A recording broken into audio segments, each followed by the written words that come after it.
ನಮಸ್ತೆ ವೀಕ್ಷಕರೇ, C S ಫ್ಯಾಷನ್ಗೆ ಸ್ವಾಗತ.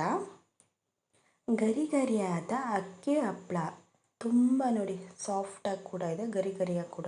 ಒಂದು ಮಿಕ್ಸಿ ಜಾರ್ ತೊಗೊಂಡಿದ್ದೀನಿ, ಅದಕ್ಕೆ ಸ್ವಲ್ಪ ಜೀರಿಗೆ, ಹಸಿ ಮೆಣಸಿನ್ಕಾಯಿ, ಸ್ವಲ್ಪ ಕೊತ್ತಂಬರಿ ಸೊಪ್ಪು ಇದಿಷ್ಟನ್ನು ಹಾಕ್ಕೊಂಡು ನಾವು ತರಿಯಾಗಿ ರುಬ್ಕೋಬೇಕು. ನಾವು ತುಂಬ ನುಣ್ಣು ಗ್ರೈಂಡ್ ಮಾಡಬಾರ್ದು. ನೋಡಿ ತರಿಯಾಗಿ ರುಬ್ಬಿಟ್ಕೊಂಡಿದ್ದೀನಿ. ಒಂದು ಕುಕ್ಕರಲ್ಲಿ ನೀರು ಇಟ್ಕೊಂಡಿದ್ದೀನಿ. ದಪ್ಪ ತಳ ಪಾತ್ರೆ ಇಟ್ಕೋಬೇಕು ಹಪ್ಪಳ ಮಾಡುವಾಗ. ನಾವು ಅದನ್ನು ನೀಟಾಗಿ ಹಾಕೊಂಡು ನೋಡಿ ಕುದಿ ಬರೋ ಟೈಮಲ್ಲಿ ಸ್ವಲ್ಪ ರುಚಿಗೆ ತಕ್ಕಷ್ಟು ಉಪ್ಪು ಸ್ವಲ್ಪ ಕಡಿಮೆನೇ ಹಾಕೋಬೇಕು ನೋಡಿಕೊಂಡು. ಕಪ್ಪು ಎಳ್ಳು, ಸ್ವಲ್ಪ ಕೊತ್ತಂಬರಿ ಸೊಪ್ಪು ಚಿಕ್ಕದಾಗಿ ಕಟ್ ಮಾಡಿರೋ ಅಂಥದ್ದು. ಈಗ ಚೆನ್ನಾಗಿ ನೀರು ಕುದಿ ಬರ್ತಿರುವಾಗ ಅಕ್ಕಿ ಹಸಿಟ್ಟನ್ನ ಹಾಕೊಳ್ಳೋಣ.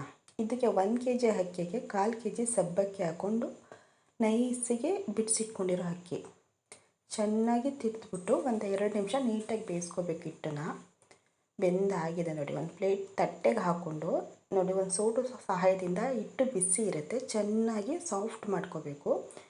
ಕೈಗೆ ಸ್ವಲ್ಪ ಒದ್ದೆ ಮಾಡಿಕೊಂಡು ಚೆನ್ನಾಗಿ ಸಾಫ್ಟ್ ಮಾಡ್ಕೊಂಡು ರೋಲ್ ಮಾಡ್ಕೊಂಡಿದ್ದೀನಿ ನೋಡಿ. ಚಿಕ್ಕದಾಗಿ ಉಂಡೆ ಮಾಡ್ಕೊಳ್ಳೋಣ. ಹಪ್ಪಳದ ಮೇಕರ್ಗೆ ಕೆಳಗಡೆ ಒಂದು ಪ್ಲಾಸ್ಟಿಕ್ ಶೀಟು, ಮೇಲ್ಗಡೆ ಉಂಡೆ ಹಾಕ್ಬಿಟ್ಟು ಅದ್ರ ಮೇಲೆ ಒಂದು ಪ್ಲಾಸ್ಟಿಕ್ ಶೀಟ್ ಹಾಕ್ಬಿಟ್ಟು ಹಪ್ಪಳ ಹೊತ್ಕೋಬೇಕು. ಬಿಸಿಲಿಗೆ ನೀಟಾಗಿ ಒಣಗಕ್ಕೆ ಹಾಕಬೇಕು. ಚೆನ್ನಾಗಿ ಬಿಸಿಲಿರೋದ್ರಿಂದ ಒಂದೇ ದಿನಕ್ಕೆ ನೀಟಾಗಿ ಒಣಗುತ್ತೆ. ಬಿಸಿ ಎಣ್ಣೆಗೆ ಹಪ್ಪಳ ಹಾಕೊಂಡು ನೀಟಾಗಿ ಕರಿಬೇಕು ನೋಡಿ. ಗರಿ ಗರಿಯಾದ ಅಕ್ಕಿ ಹಪ್ಪಳ ರೆಡಿ ಆಗಿದೆ. ಈ ರೆಸಿಪಿ ಇಷ್ಟ ಆದಲ್ಲಿ ನಮ್ಮ ಚಾನಲ್ಗೆ ಒಂದು ಲೈಕ್ ಕೊಡಿ, ಶೇರ್ ಕೂಡ ಮಾಡಿ, ಬೆಲ್ ಐಕಾನ್ ಕೂಡ ಪ್ರೆಸ್ ಮಾಡಿ, ನಮ್ಮ ಚಾನಲ್ನ ಸಬ್ಸ್ಕ್ರೈಬ್ ಕೂಡ ಆಗಿ. Thank you for watching.